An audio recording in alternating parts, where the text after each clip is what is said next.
होते आणि तेव्हा सरांनी आम्हाला त्या प्रश्नाची प्रिंट दिली आणि काच पेटीत लावायला सांगितली. तेव्हा मी ते प्रश्न सहजपणे वाचले तर ते आम्हाला खूप अवघड वाटले. पण पेपर संपल्यावर आम्ही त्याच्यावर चर्चा केली आणि हळूहळू त्या प्रश्नांची उत्तरे मिळू लागली आणि आमचा इंटरेस्ट त्यात वाढू लागला. त्यातला आमचा आवडता प्रश्न म्हणजे प्रयोग करण्याचे. आम्ही त्याच्याबद्दल खूप प्रयोग केले. आमच्या सरांनी आम्हाला त्यात खूप मदत केली. पेन्सिलनं ती सावली मोजायची प्रश्न, त्या दिवशी आम्हाला ते 7 तारखेला ते करता आलं नाही, पण आम्ही नंतर सावली मोजली. त्याचं ते सूत्र वापरून ते काय आम्हाला करायला वेळ मिळाला नाही, पण आम्ही फक्त सावली मोजून ते किती उत्तर आलं ते तेवढं लिहिलं.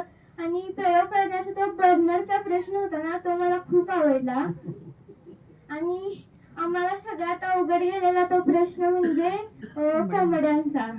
तर अजून पण त्याचं उत्तर आम्हाला मिळालेलं नाही. आम्हाला सरांनी आमच्या पहिल्यांदाच सांगितलेलं या स्पर्धेमध्ये जो कोणी भाग घेईल तो विजेताच असेल. आणि सरांनी